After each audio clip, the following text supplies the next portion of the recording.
session. And now this is going to be exclusively where Sonia Gandhi plays the most effective role.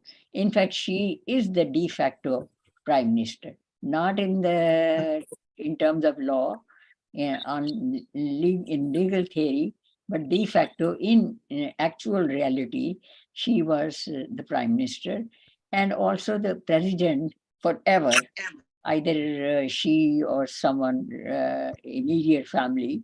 And that is how she became the kingmaker, if not herself the queen. And she encouraged terrorism and foreign intervention. She encouraged it. And this is the topic today. She is going to gain importance in helping both the Pope and the other intelligence agencies in foreign countries by evacuating, changing the demography, and also looting the exchequer. So this is the topic. So dictatorship of Sonia Gandhi actually began just after her marriage. I mean, quietly, as she was living with her mother-in-law, she was playing a role of sending so many of the treasures from the Nehru Museum to other countries, and which were auctioned. So that kind of loot and that kind of rare sands being sold without knowledge of parliament and without anybody, that side show was going on. At the same time, she was very active in consolidating her position in getting rid of Sanjay Gandhi and getting rid of Menka Gandhi out of the house, official house, where she became the only person with her children in that house. So you see, it was a very foolproof kind of scheme, where eventually she will get rid of all her enemies within the family who were related to them, Nehru's, and who were also part of the immediate family. So consolidating her power. And that she used dictatorship. So Congress, now, just now I was reading a line given by, tweeted by Subhash Kak, and he said that civilizational decline in India is inbuilt in the constitution. And I 100% agree with that. So Congress must have Nehru's descendants. This was decided as far back as 1944, when 1942 actually, when Indira got married, and with subterfuge they arranged immediately a Vedic show of marriage, and that way she became Gandhi, and continuation. So dynasty was the lens through which Nehru was viewing freedom of India, that his dynasty will rule. So the hedges that he made within the constitution by manipulation were by changing the rules of the Congress party itself. Congress had nothing to do, should not have anything to do with the emergency fund of the government of India. That is not Nehru's property nor anybody's. It is not private property. So, and that was a loophole where then they did not have an active location within the parliament, which is called archives of the government. So instead of putting the archives in the government library secure, they were all going to the Congress Party headquarters. Now, how wrong it is, you can see. Right now, we do not have the actual copies of the agreements that Nehru did with China. You see what kind of agreements he did, what kind of agreements were already there from British times. You see, the whole situation of McMahon Line and where it goes, Tibet being part of Kashmir and Ladakh also. You see, these were agreements that were handed over to, along with transfer of power to Nehru, and they are not available now. So where are they? All of those are archived, not in the government archives, but in the private possession of the Congress Party. And this is very important because that is one of the reasons why the Congress Party is forced to choose either the son or the mother or the daughter. You see, it has to be. And about the fund, it was a condition laid down by Nehru that this fund can only be used if an immediate family member of Nehru would sign. Now, as if that is now private property of Nehru dynasty. So you see, these little things are not known to people, and then they ask the questions: how did it happen? How did it happen? It happened because there were so many little things which were ignored both by the parliament, or they had no knowledge, or some other manipulation, legal manipulations. So right up to 2014, the government acted as an instrument of oppression, and it also did chokehold of human rights. So chokehold is you squeeze the Hindus on the name of tolerance, as if they alone bear the burden of conscience and burden of preserving human rights. So now my question is that subjugation is subjugation. Whether you are slave to X or a slave to Y, it doesn't matter. Subjugator's identity does not matter. If we were under the British or under Hitler or some other person like that, Biden, we would still be slaves. And Hindus continued practicing tolerance, thinking that it is our government. What difference does it make?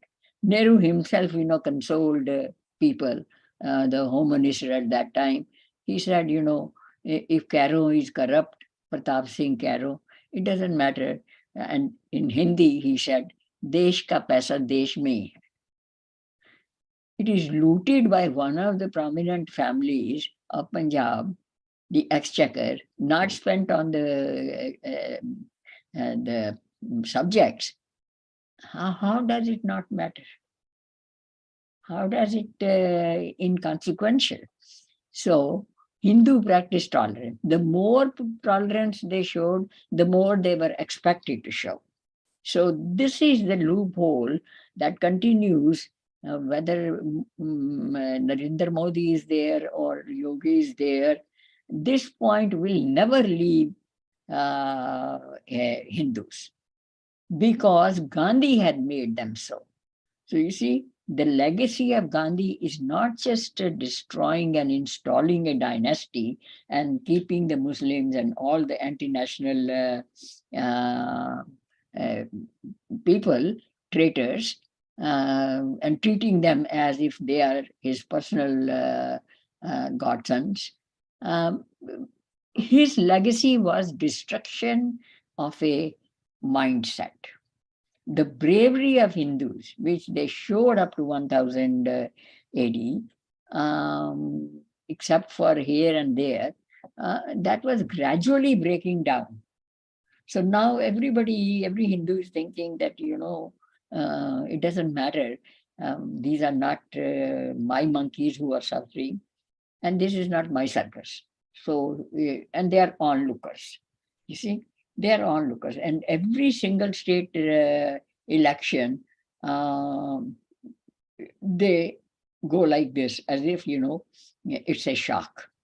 It is not a shock. It was meant to be, because you are not doing anything. You see, if you are not getting rid of that mental inertia, and you have allergy to knowing the history and learning the lessons from the past, then obviously you are on a path of collective suicide. And that is exactly what is happening.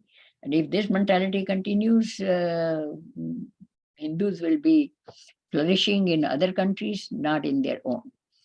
So, for this collective personality disorientation of the Hindus, one finds one criminal, and that is Gandhi. And his legacy is not leaving us. So, now separatism and foreign intervention. And this is what is bothering India after 1965. Yeah, when Naxalites started. And in 1970, it got entrenched, not just as Leninist influence, but as hardcore Maoist influence, you see. And there's a difference between the two. ISI continued cross-border attacks till this day. CIA had covert operations, and they haven't stopped.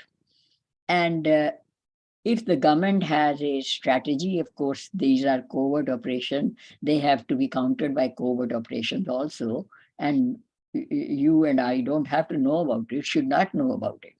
But still, it doesn't seem to be very aggressive kind of strategy of raw, taking an offensive. That is what I mean. So, foreign origin of Khalistan movement.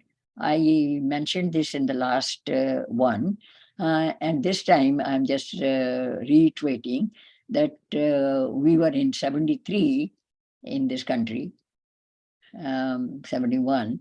In 73, this Khalistani movement had already started by the CIA. And people were, Americans were reading Gurbani with that chamber, and the floats for going through, the procession was going, it is called Prabhat Pheri, through the streets of Manhattan. Now, it must seem like, we all felt flattered that America is finally, understanding the contributions of the Sikhs and what it is. So then Indira Gandhi made another mistake of installing a counterpart of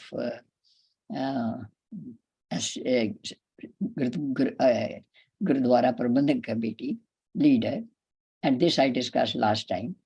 So I'm just highlighting who are the foreign interventionists and who are the Indians carrier of those operations. Not CIA or ISI, they are not present in India. Then who is throwing the stones? And who is collecting weapons? Where are they being collected and kept? Where are the warehouses? Why they are not being seized? So those kind of things we have to understand. So Maoist terrorism, this started in Calcutta. I was there, and I have testimony in the book. Another gentleman who was posted after I left, a close friend of mine, an engineer by profession, and he gave me a nice, experiential how the Maoist trade unions were working. So then there is the Naxalite belt. This belt I'm not referring to now, Bengal. This belt is along the Vindhyachal mountains, starting from Maharashtra, going through Madhya Pradesh and a little bit Andhra Pradesh and all the way to Odisha. So this is the Naxalite belt now, because most of the tribal concentration, and they are very poor and very illiterate. They depended on the forest resources and survived very well.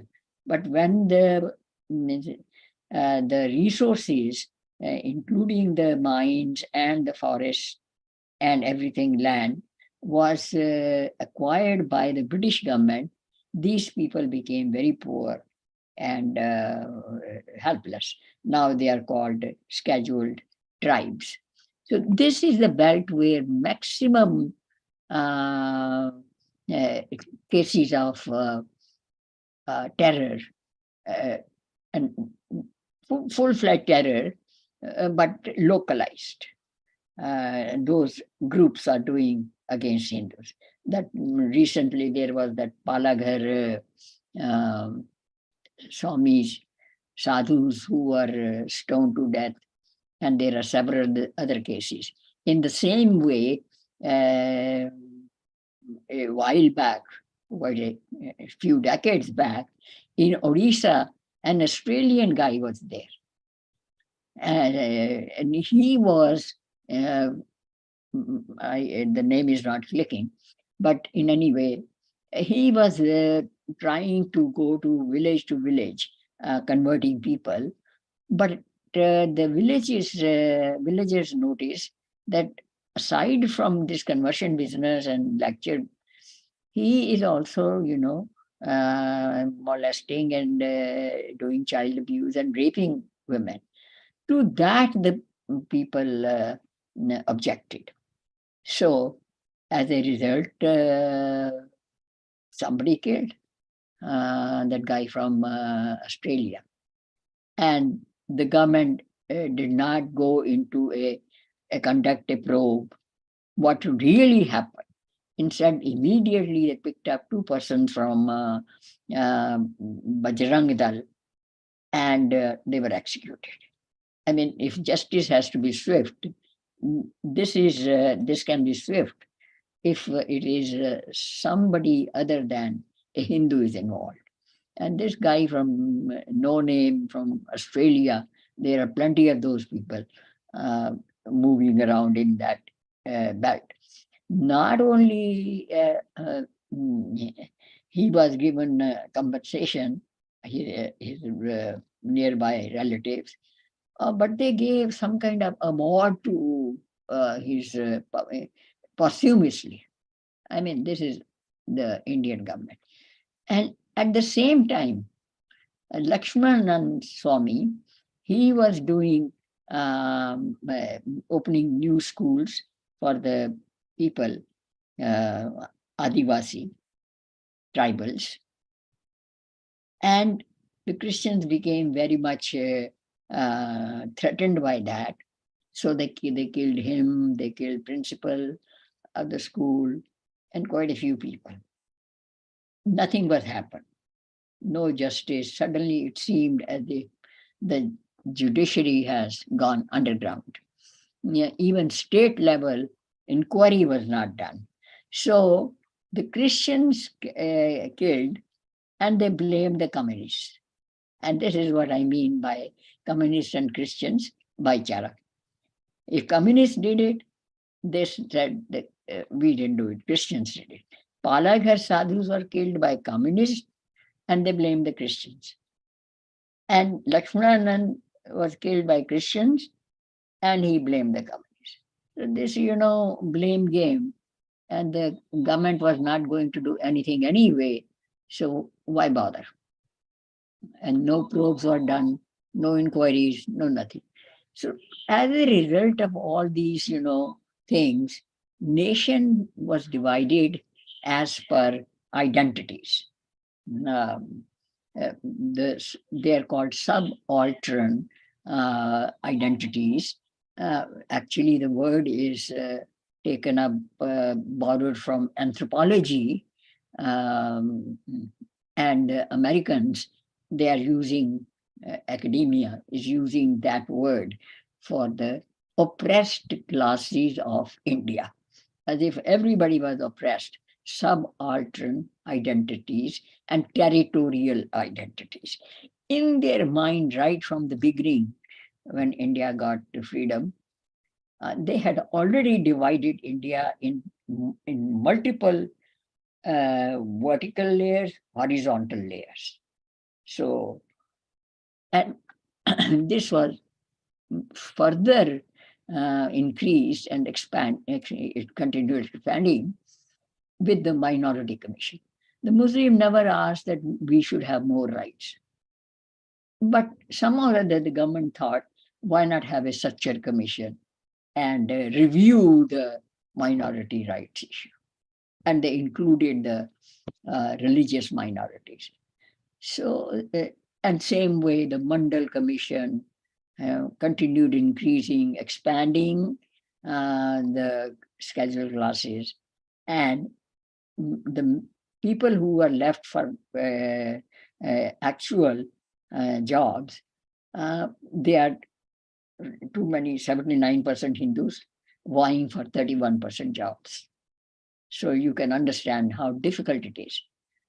So socialism and religious appeasement, and Nehru had accelerated the pace of expansion. And under these two rogue words, minority appeasement and socialism, uh, India became poorer and poorer, and the job opportunities were declining. Some people were given too much. So, and then the funny thing happened. Some Christian complained to Nehru that, we are being oppressed in Tamil Nadu, Kerala. And he made this condition, added this condition on his own. We permit by our constitution not only freedom of conscience and belief, but a right to proselytism. In other words, Christians have a right to convert us. I mean, if there is a limit to stupidity, if stupidity had been a finite thing, it would have been understandable that, it will stop somewhere. It doesn't, because it is an infinite substance. In Punjabi, one would say toro moloro, manipulation. And then, not only that, he put it in writing and gave it to the Home Ministry as a directive circular that Christianity is one of the important religions of India. Since when? Nobody had heard before 1000 AD. Established here for nearly 2000 years. What nonsense. Nobody had heard about that. And he says, what we must not do anything which gives rise to any feeling of oppression or suppression in the minds of our Christian friends.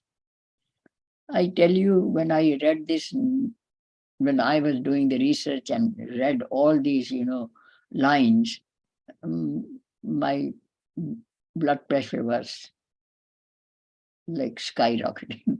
So even going through all this material is not so easy. So widespread unrest and exodus of people. Many, after Mandal Commission, many young kids, they burnt themselves, put them to fire, that we have no opportunities. And of course, that is the time period, 70s and 60s, and of course 80s, when people with merit and no potential here, they started leaving the country. So, failure of Rajiv Gandhi. Now, this is in the 80s. Indira Gandhi is dead. And Rajiv Gandhi was the pilot, mediocre intelligence. The whole family is mediocre, was. So he became the designated prime minister. Had to be, because it had to stay in the dynasty. And his whole time was split up in scandals, Beaufort scandal, and exodus from Jammu Kashmir, terrorism in Jammu Kashmir, and then Bhopal gas tragedy, where 4.5 lakh people died immediately by morning. And this guy gives a private jet to the uh, that company, Union Carbide, to leave the country. You see, the guy has caused this tragedy, which is going on even now. For generations, it is going on. And you are letting the culprit run out of the country, and no compensation, no nothing. And whatever little fund came, that was eaten at the top layers, and the people never got anything. Uh, I went to Bhopal twice, but I didn't have time to, mingle with the people. But when my son went there, he was curious to know what is going on as a result of that gas leak. And after that, he decided that he will never buy anything made by Union Carbide. And he wrote to me that don't ever buy Energizer. You see, people who are sitting here feel the pain and the pinch, but India doesn't care. And then the exodus of Pandits happened. And you see, these things will take each exodus will take 2 sessions. So my suggestion is that please read that, because I interviewed many people in from Kashmir who given me their first-hand experiences, how they evacuated, and also I have interviews somebody shared with me with those people who were culprits, some of the culprits, and who were in Tihar jail. And what did they say? He said it was easier for us to send 400,000 people without shooting them. Why waste 400,000 bullets? This is a quote I put in my book. So, and now, so the role of the 5 M's. This is a famous, like, acronym kind of things. Marxists, mullahs, missionaries, Macaulay's, media. Media covers entertainment, film industry, communication, and both press and television, radio. And Macaulay's, who are they? They are the people who are considering themselves brown sahibs, who say that we are like in the British system of education, and we must know Shakespeare, and who cares about Indian writers or classical literature. So gradually, with the influence of all these, ancient Indian culture was eroded. It still is being eroded, because Hindu Code Bill gave judicial intervention in Hindu common law, not in any other sect's common law. So this folly was also responsible that every day some stupid opinion is given by the judiciary recently that a woman has a right to adultery. You see, again, I said stupidity has no, it's an infinite kind of substance. Changing key events of history. See, this is, now I'm building up. by different sects. So starting with the Sikh who have joined, not in this category, but this is the sixth partner now. They have changing the key events of history. For example, Taran Taran in Punjab. We used to visit that Gurdwara almost every other day, and there used to be Shri Ram, Lakshman, Sita, their whole, murals on the side of the inner Gurdwara. Somebody thought of an idea that get rid of this. Hindus have nothing to do with this. So they said it is dilapidated, the paint is chipping, whitewashed, and put the new pictures. So this is called erasing history. And then they started attacking on Hindu traditions by saying that, Sikh marriage ceremony is a separate kind of thing, and Muslims have their own common law, which we must respect.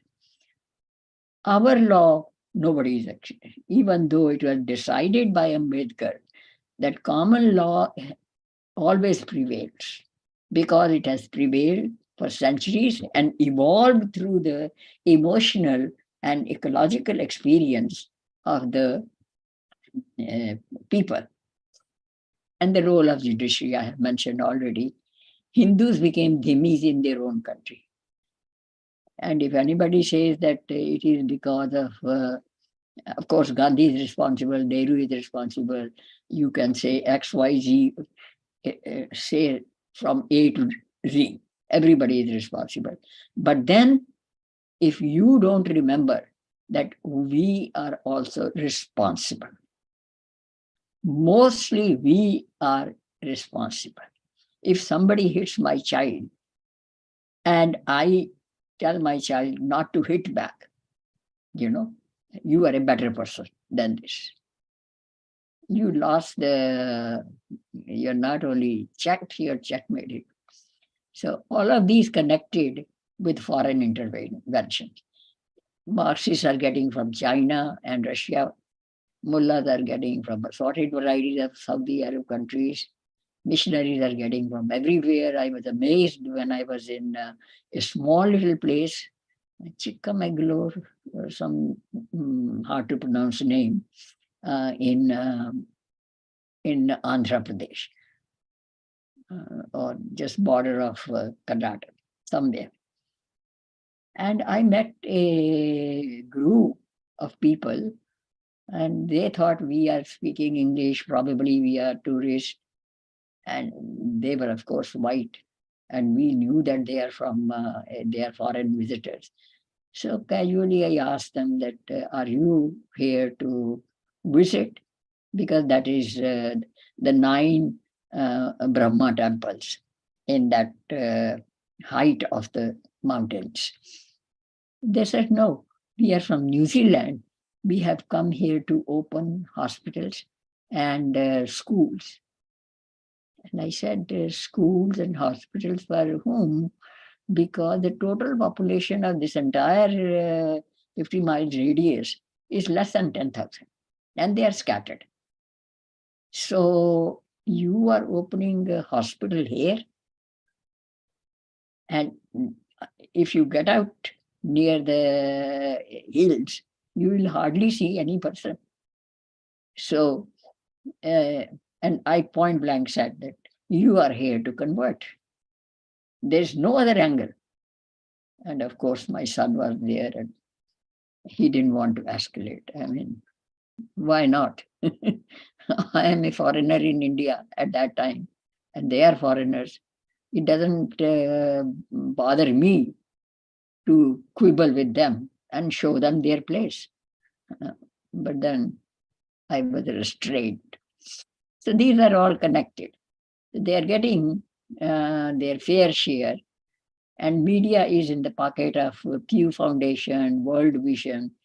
And the reason why I did not dwell too much on this, even in the book, except for 3 chapters, because already so much material has been written. Rajiv Malhotra has written a book. And if you go to Amazon, .com, and there you see put Rajiv Malhotra. The book's name is Breaking India. It came in 2011, just after my book. Uh, and the map on that, you don't have to read the book. Of course, you can read also, but just see the map, how India is shown by the world vision.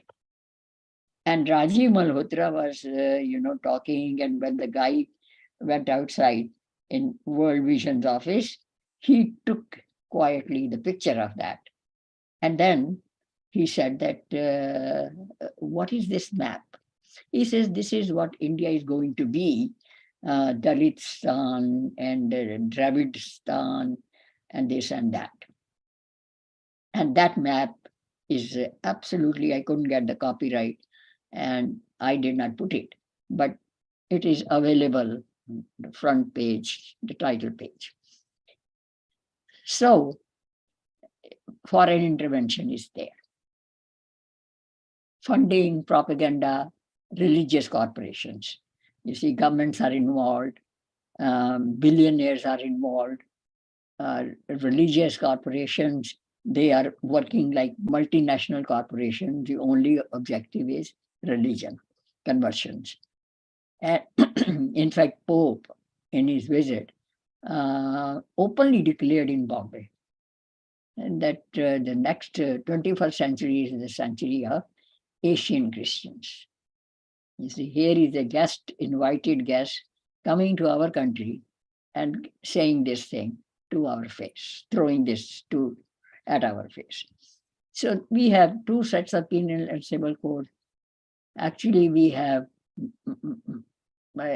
whimsical interpretation of the law, in the sense that law will be interpreted in different ways for the powerless and the powerful. Now, here is an example. Shahbanu case. This case was about getting alimony, and the lady contested, I have 3 children. I need beyond 3 months. What will happen to my kids after 3 months? And the judiciary gave the verdict that it will continue till the children are at least 12 years old. And then the Muslim prevailed on Rajiv Gandhi.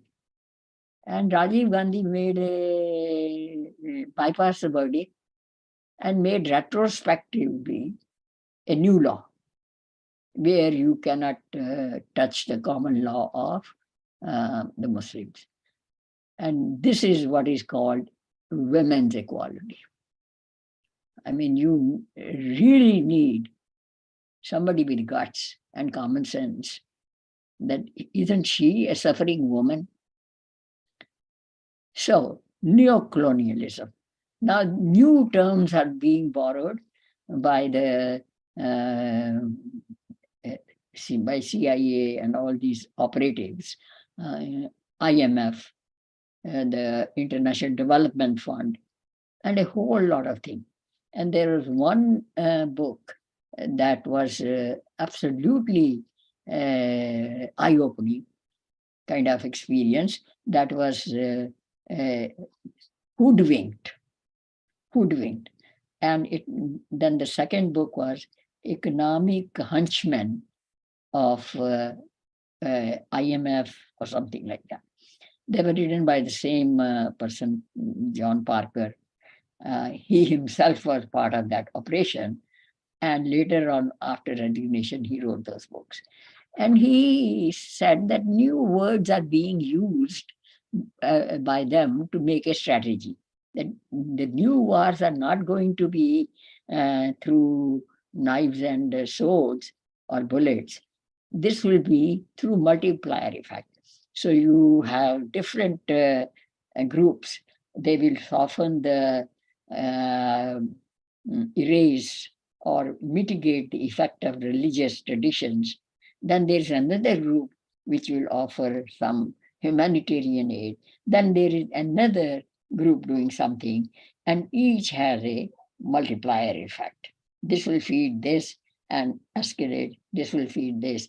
Eventually, you are reaching a pinnacle in a multiplier effect and in a spiraling way. Each loophole or a fault line of India will be exploited to their advantage. And this is an interesting quote. I casually found it. She is a British journalist, and they are trying to defang her because she's fearless. She said Pakistan is an Islamic country, but wants the Hindu majority to be secular. China is crushing Islam in China, but is concerned about Islamists in Kashmir. So this is I think this should be on the billboard of India's main gates. India Gate should have another smaller kind of holding this kind of poster. What business they have to interfere in our affairs? But then this requires guts, vision, and some kind of desire. So these NGOs are working as anti-national entities. Godhra was an example where all of these descended on Godhra, and horrendous stories were made. Amnesty International joined, Missionaries of Charity. This is a very important organization. It's worldwide, and the head of this was Teresa. I refuse to call her mother because I saw her mothering when I was posted in Calcutta. And she was also active at that time in Calcutta. And had two of the ashrams that they say she built hospitals and charitable this and that. Actually, there was one small place in Alipur. This was a Prem Kutir. There was another within my jurisdiction, Nirmal Ashram or something. And no school, no nothing. And nothing was available to people. People in pain used to make lines outside their small little window, and I'm eyewitness to that. And they would say that we ran out of aspirin. And if any medicine was ever given, that was given which was expired. So, and people were suffering. And one of the nuns mentioned that, people are suffering. She says they should. Jesus Christ suffered too. So this was also one of the important. And Indian government gave her Bharat Ratan for conversions. She even used the IMF funds and Food for Children International Agency, their funds. So for free lunches, which were meant for all the poor people in the camps, it was given only to those who are converted. My own staff, they had two names. And sometimes they spoke to each other with their Christian names. And I say, who is she? Who is he? And they told me that, we have other names beside our birth names because we collect free lunch from Teresa, Mother Teresa. So conversion and tyranny, they go hand in hand. Homegrown missionaries, that was a brilliant idea of Home Minister Pant, himself a Pandit. He told one of the missionary groups that, what you can do, you convert Indian people and make them the leaders. They'll be more aggressive and militant in converting. This is Govind Vallabh Pant. So these are homegrown missionaries, Dayal, John Dayal, and this and that. Unholy alliances with the media. Now they have recruited all these Sardasai, Barkhadat, Harshmand, and I have a list of those people who are being paid by one or other group. some Swiss church organizations, some Baptists, like that. And when the soft diplomacy, softening, that fails, then they do the violent protest. One of the long violent protest was against building a dam on Narmada River. And that was a Greenpeace, all foreigners. Then there was another against a nuclear facility, that it will affect the environment. And then that never matured until recently. For about 25 years, it was pending. Those are violent protests by the Christians. Then, apart from all of these assorted varieties of 117 political parties, they have a working mafia. So they can do anything and nobody will touch. You see, gangsters, dadagiri. There is a Indian word for that. So Muslim terrorism, everybody knows small-scale skirmishes are always happening in this village, in that neighborhood. Indians are used to it. Mosques and madrasas are weapon-holding places, and also propaganda machinery. Every Friday they are reminded that Hindus are kafir and Allahu Akbar, that God is great, we are getting rid of the. So in the next 5 days, if they forget, then the seventh day, they are again reminded. And so you see, the year after 1990, when the exodus happened from Kashmir, there were 2 riots in Bombay. A jewelry district was destroyed. Dawood Abraham took over the film industry, and he said, I will make the change in such a way that the heroine will be sitting naked and the hero will be Muslim. This is a quoted statement. Then there is Gujarat 2001, Godhra. Nobody mentions till this day in the inquiry reports how it started. It was a pre-planned massacre. And there was a reason why ISI did that. No, not at that time. Sorry. This was independently. This was just vengeance and creating violence.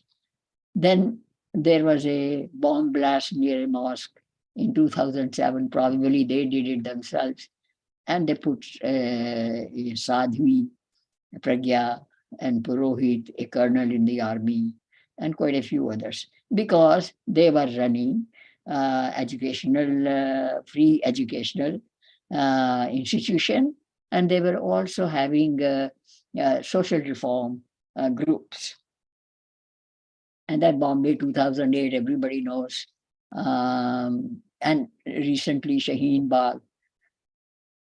And while this is going on, in this scenario, Hindus are labeled as saffron terror, the face of saffron terror.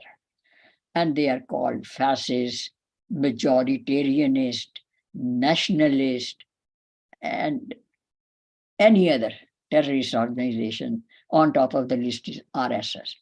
Those RSS people have never even seen what a pistol is. So they are bodybuilders, they are like Boy Scouts, and they have maximum a lathi, not lathi size, small danda. So that is how we are. Now, this is part of the soft diplomacy. It is happening here. So this propaganda will be repeated by Indian media as a gospel fact, and multiplier effect will start. They will say foreign media has uncovered this, and they will, Americans will say, we have learned from our own sources from Indian media. Actually, nothing is true. Fact finding, nobody is doing. So case for Khalistan, Sikh separatism.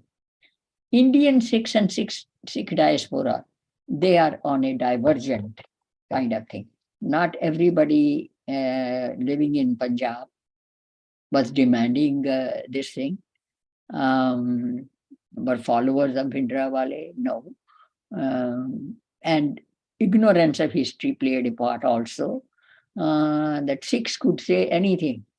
They would say, I saw a letter from one of the persons in Britain, on the groups.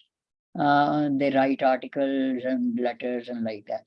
One of them was Indic Civilization Group. And a Sardar wrote the letter full of mistakes, English mistakes. And he said that Hindus should never touch our gurus. They are gurus, they were Kshatriyas, they followed Hindu traditions, common law. So they followed the same practices, right? So this nurturing myths and promoting myths to break India, this was CIA's pet project along with ISI. So now this propaganda is going on a whole different level to fight with Modi and get the Congress back, because Congress did promise them all kind of things. Congress funneled their illegal funds, corruption related funds, through ISI to Saudi Arabia, from there to Germany. And it was a whole this thing. It was exposed by Swami Subramaniam, the other way around, Subramaniam Swami. So obviously they are all together, one hand patting the other and vice versa. So liberation of Punjab did not come from Sikhs, but from the, this is another myth. The Sikh keep saying that Ranjit Singh was the first person who built the empire, Sikh empire, and he was the first person who went right up to Afghanistan border. That is not true. The liberation of Punjab did not come from Sikhs. It came from Marathas when Raghunath Pandit planted the saffron flag at Attock. Attock is famous for salt mines. And the birth of Khalsa Panth started in 16, after that, by the end of 18th century. Yes, with Guru Gobind Singh, right? And how can Guru Nanak be a Sikh person if the Panth itself is started that late? But then questioning minds are not there. You see, everybody says that where were the Hindus at that time? They are exactly where they are today. Sleeping doesn't bother us. So then there are India's enemies, Pakistan's enemies, jihadi terror groups, universities. They are incubators of future mafia leaders. They are all combined, communist and Naxalites and youth wings of Congress Party and Muslim students funded by foreign countries. Indian intellectuals, they are the ones who really should be tortured every day, because they bear the brunt of this entire tolerance business. These are called secularists. Indian media, global media, internal Islamic groups, opposition secular parties, Christian NGOs, all of these enemies. And since all of those enemies are threatened now by Modi, there is a resistance to the government since 2014. Whatever he does for the good of the country, protest. Whatever he does, Kisan movement. Some political mafia comes and use the people, mislead them, give them money, bribe them, all of this combined. And this is Breaking India cover page reveals all that one needs to know and all that I could not explain in detail. And I think that should be, it is pretty long. I just gave the glimpses of the way things have been shaping up. And if anybody says that Hindus did nothing, they were incapacitated to do anything, even to think clearly. So, having said that, thank you very much for listening. It was pretty long. And now is the questions, if you have. So, Auntie, as always, this was a very informative session. This is Naresh. I have one question. So I understand why, Western powers even started with Henry Kissinger and Nixon's time, in 71 war, right? They want to split India, make it weaken Say it again. I was distracted a little by bit. encouraging Khalistan. Sorry, I was saying I understand, at least in my memory from 1971 war, when Kissinger and Nixon, right, they were siding more with Pakistan. Why American administration subsequently would try to fund, CIA would try to fund, Khalistani and other separatist movements to break India or, make it weaken, right? But do you think with the rise of China, it is in America's interest now, and they will not have those divisive forces anymore, but to have a stronger, united India to stand against China? Otherwise, America has to send its own boys to fight the war and bring body bags home, which nobody likes here. So America will, for its own interest, not encourage Khalistani forces and separatists anymore. So India can confront China. It is a very good point. You see, from the global perspective, there should be new alliances. You don't have to be bound by NATO and CETO and stuff like that. There should be, everybody should think that which alliance will be to our benefit. So if China is our enemy, then enemy's enemy, India, is our friend. Very simple. So, but unfortunately, America, for the last how many years, 4 presidencies, I must say, since 2008, is in its own hell. It is brewing up in its own,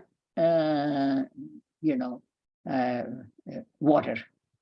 So nobody is thinking clearly. They cannot protect their own borders. Can they be anybody's ally? You see, they are not allies of their own country. The administration is not ally of its own country. How can they be friendly or trustworthy allies of everybody? Yeah. Yes. Yeah, you're right. Yeah, I see how woke movement is taking over here. Time even to think about the future of America. You see, luckily, people of my age group will not be there to see the end game, but there is definitely going to be civilizational decline because when the demography changes and the previous predominant groups, they lose their place in the numbers, population, then the civilization is over. It happened to Roman civilization, Greek civilization, it happened to Egyptian civilization, every time. And it is going to happen to Indian civilization also with the decline of Hindus. So I think you cannot think of America America doesn't know its own interest right now. Yeah, yeah, I tend to agree with you. Thank you, Auntie. Okay, any other question? Yeah, Kamlesh ji, Hmm. this is Nandi. Now, see, I have quite a few questions, but I will ask only two questions here now. One is, Sanjay Gandhi died in a plane crash, but I strongly believe that it was an assassination. What do you think? Say it again. I was trying to get rid of the No, signal. no, I am saying Sanjay Gandhi. People know that Sanjay Gandhi died in a plane accident, but I strongly believe that it was an assassination. At that time, he was doing that birth control and all these things, so he fell in favor of different communities, even maybe Sonia Gandhi. What is your take on? It was Sonia Gandhi. Actually, there was a guy, a gentleman, a writer. He Uh, wrote two articles, and he said that the third one will be coming soon.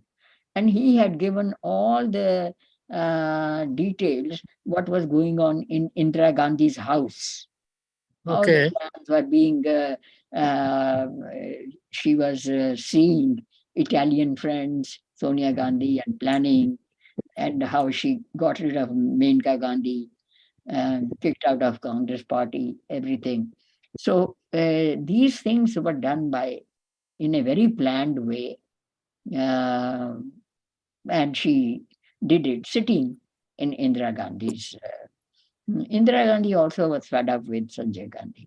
Not, and she probably did not care much what's going on, but it was sabotage. The fuel was taken out. Not the tank was not filled, so it had to naturally go a little above and fall down. So that crash was caused, and that same person researched, and the next research article was about how she got rid of Rajiv Gandhi. yeah, Because, okay, yeah, yeah, and the third was going to come out, and he was killed. He said that if you don't see the third article, that means somebody has gotten rid of him. I okay, assume that. okay. No, So, uh, okay, our question. other question. I have another question. See this Tamil tiger, the insurgency in Sri Lanka, and the Nepal, which was kind of the king was killed, and it was turned into a communist administration. So this was also done at the behest of Sonia Gandhi. Of course, the planning and strategy and all these things were determined by, obviously, the church and all those people. So, what is your take on that? No, I explained this in the book. So Okay. please read the book on separatism and Uh, Sonia's role.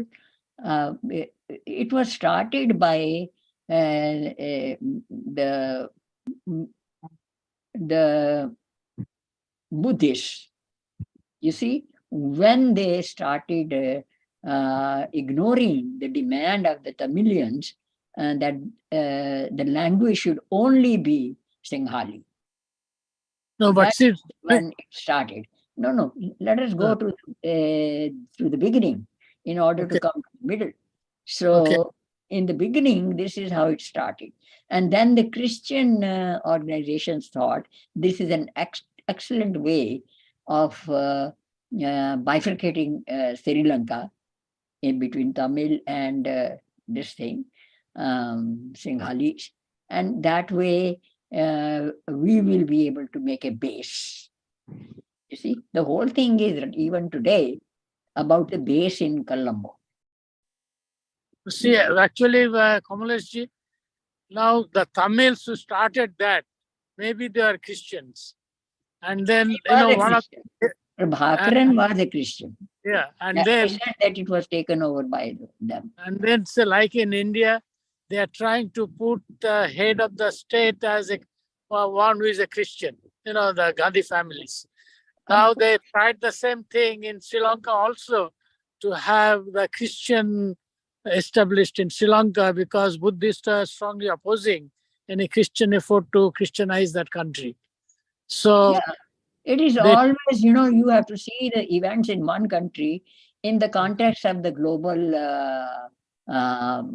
geopolitics. yeah. Acha, And I will come back to you a little in a while. Pradeep Mishra ji, आपने हाथ खड़ा किया. Hello, Pradeep Mishra. Yeah. हाँ जी, आप हैं.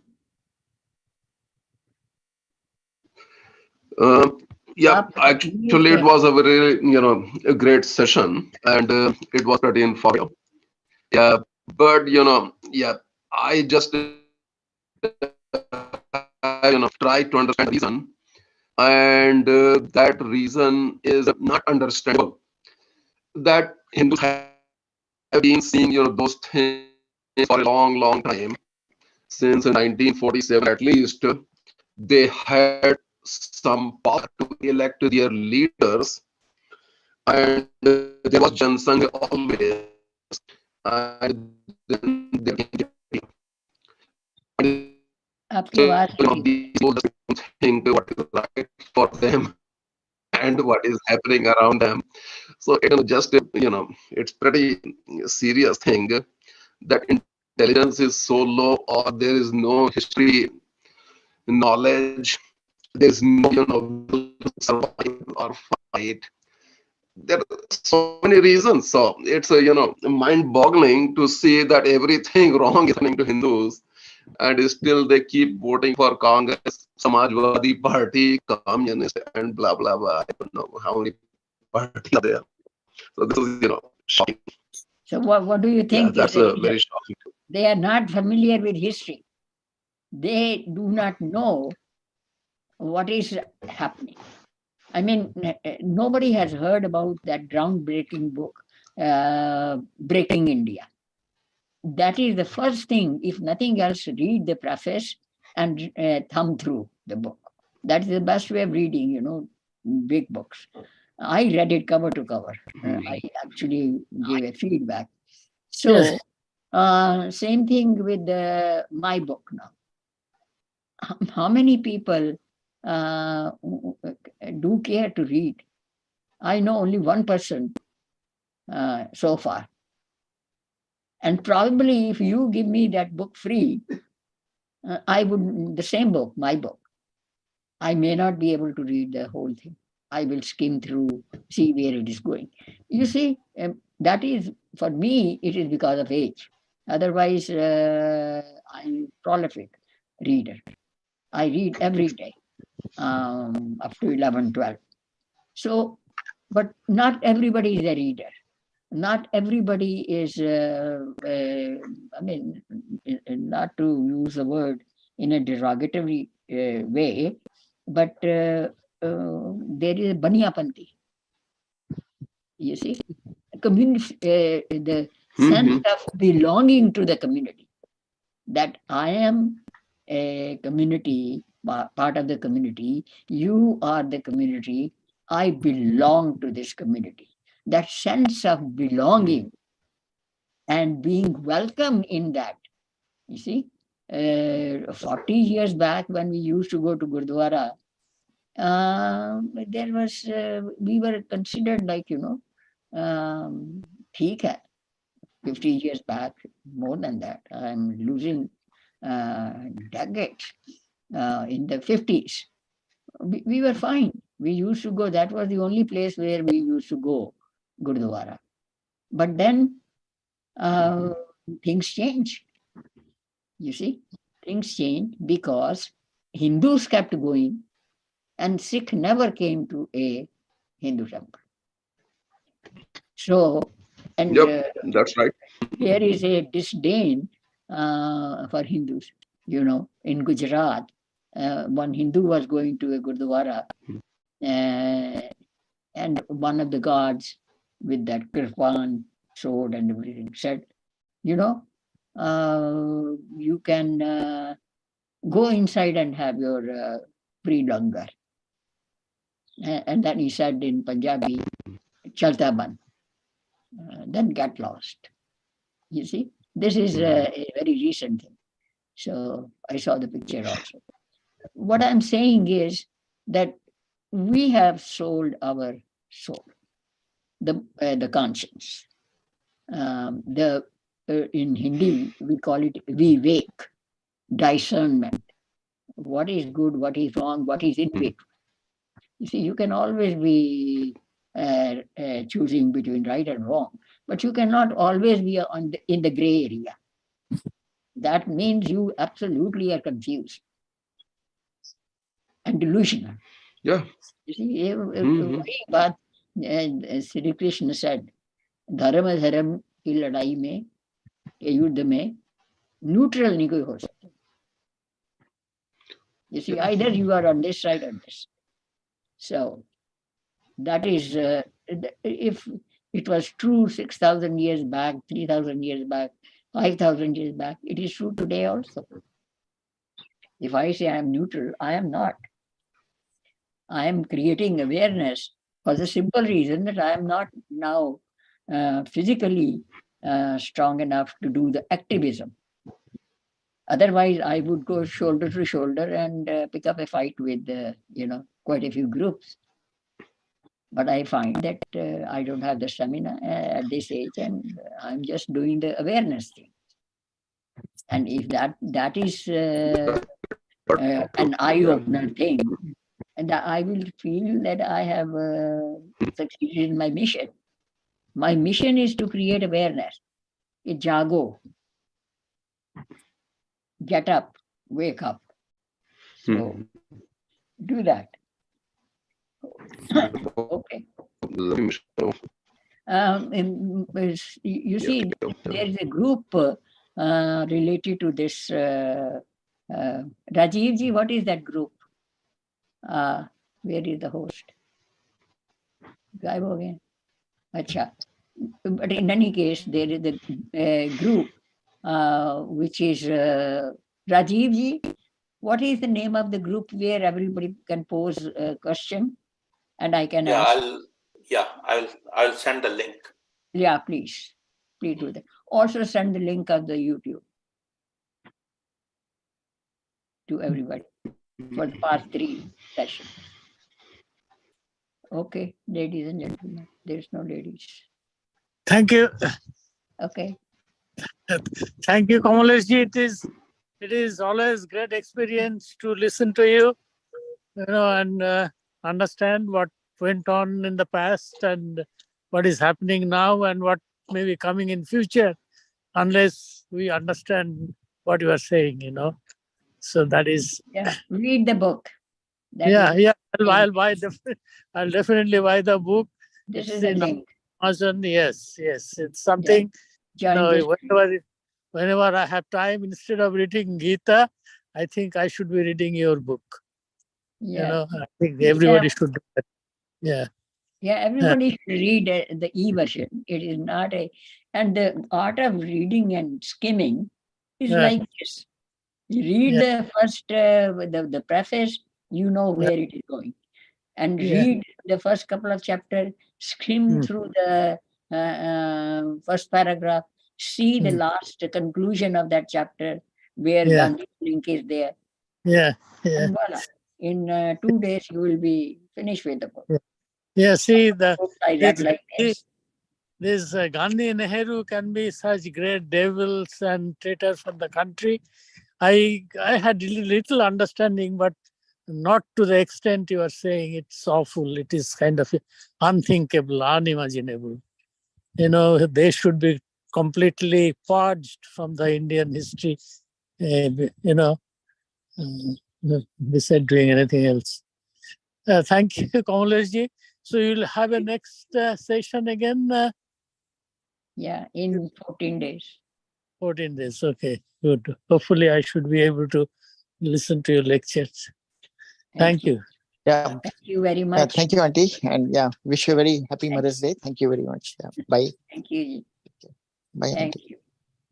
Okay.